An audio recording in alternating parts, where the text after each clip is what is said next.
Nandito kami ngayon sa Butterfly Eco Garden Tribal Village. Hey guys, it's me, your Jenny girl.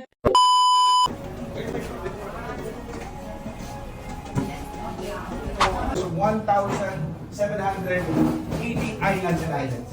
So we're under Luzon, 650 kilometers from tip to tip. Puerto Princesa is located in the midsection of the island. Puerto Princesa, because of our strategic location of our seaport. When you see Puerto, is a Spanish term meaning port, princess of the port. Puerto Princesa. And of course, Puerto Princesa, dyan po located yung Sabang or underground river. Sabang is when present salt water meets. That's why we have underground river because there was a river underneath. Kaya nabutas po yung ating limestone. Okay, and Port Barton, personal opinion ko lang naman to guys, but for me, best snorkeling area for Palawan right now is the Port Barton. So it's a must to visit. Then San Vicente is where located the longest beach in the Philippines, around 12 to 13 kilometers long. And El Nido guys, may mapunta El Nido si ma'am, but you have to be careful with the water. Na-advise ko kayo sa tubig ng El Nido, di ba? Guys, you never drink water on the faucet or even when you toothbrush, use a bottled water. Yeah, so avoid that in El Nido. Okay, of course, they're selling bottled water in El Nido, but the one you're holding, it's 15 pesos here, 20. And El Nido guys, it will cost you 40 up to 70 pesos. Triple the price. So everything that you need, that you think that you need in El Nido, buy it in Puerto Princesa. Okay, so have to be careful with our water, pero napakaganda po ng El Nido. Nino, by the way, is nest. It's the first nest soup. The banig sa sayaw. The bird are creating nest through their saliva. Monthly they do that, but they don't use it. So we're allowed to harvest it except month of June. Because month of June, that's the time they lay their eggs. They lay the nest. So that's El Nido. And of course, Malampaya Sound guys. 60% of Manila's na kinoconsume ng fish is from Palawan. Ito yung fishing ground natin in Malampaya. Culion is the former leper colony. Before, if you have leprosy, in the Philippines, they will isolate you on this island. And mostly your relatives will prevent you po dito. Mapapabayaan ko na talaga. Then Kalawit guys, Kalawit, during the time of Ferdinand Marcos, mga animals from Africa. Zebra, giraffe, dito on this island. So, when you go El Nido, Coron, it's still a good place to visit, mga 1 hour away lang po yan. Hindi po, Banmang. Yung boat, mga 10 minutes away lang po. Yung papunta sa island. And of course, Coron, the same thing with El Nido. But if you're, El Nido and Coron almost the same, but if you go under po, underwater corals, Japanese warship, they have that in Coron, they don't have that in El Nido. Then, Cuyo is where Amanpulo is. Remember the Turon? The worth 750 pesos? It's in Cuyo, guys. It's around almost $10, the Turon. But guys, Amanpulo is the place visited by Tom Cruise, Brad Pitt, Angelina Jolie, Beyonce, Sharapova, Kuya Dinero, Bill Gates. So that's the most expensive resort before in the Philippines. Now, ang top 5 na lang siya. During rainy season, 90,000 per night. Regular rate niya is 180 to 130,000 per night, but the most expensive room is 120,000 per night. That is Amanpulo. Aman means peaceful, Pulo, island, peaceful island. So may katahimikan ka raw po na dyan. Peaceful. Pero after that, bulubuhay mo kayo sa credit card. But they're not the most expensive anymore. Tropas Palawan, nag-open po yung Banwa Resort. Banwa now is the most expensive resort guys.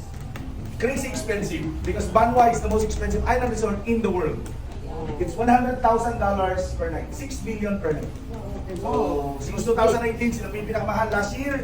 They won as the best island resort in Asia. Dapat na flex. Yan ang maganda ma'am. Privacy po ang binabayaran mo talaga. It's by invitation. They invited billionaires and one of their activity guys from Roas, they go to Bataha to do diving.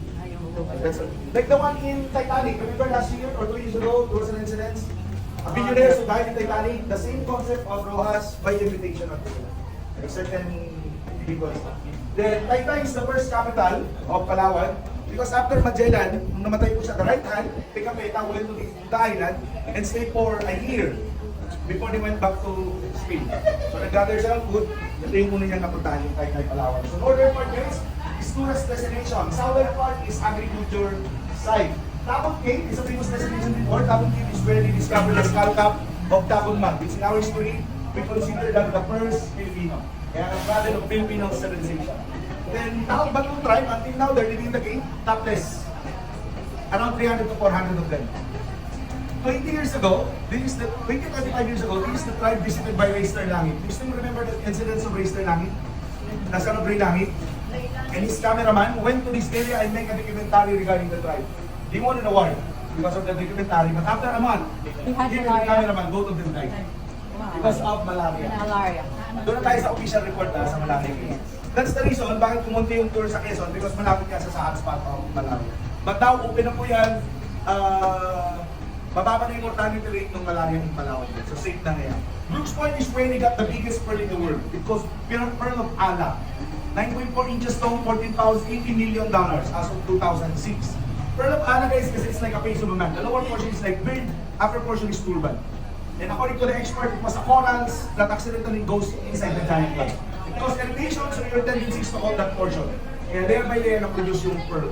Sadly, it's also made by Chinese. And according to China, it's Pearl of Daocho. So if you search online, either in Pearl of Allah, Pearl of Daocho, o Palawan, same item will appear.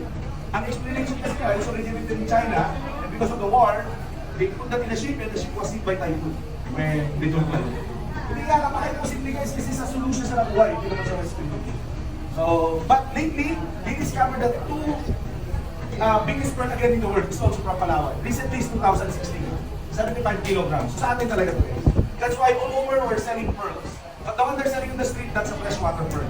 Wala pong South Sea dyan. We go to the souvenir shop to buy South Sea dyan. Batarasa by the way is a dato, is a sultan, is a half-brother of Dato Kiram, of Sulu. The history of Batarasa guys is connected with Sabah, Philippines, or Sabah, Malaysia. According to our history,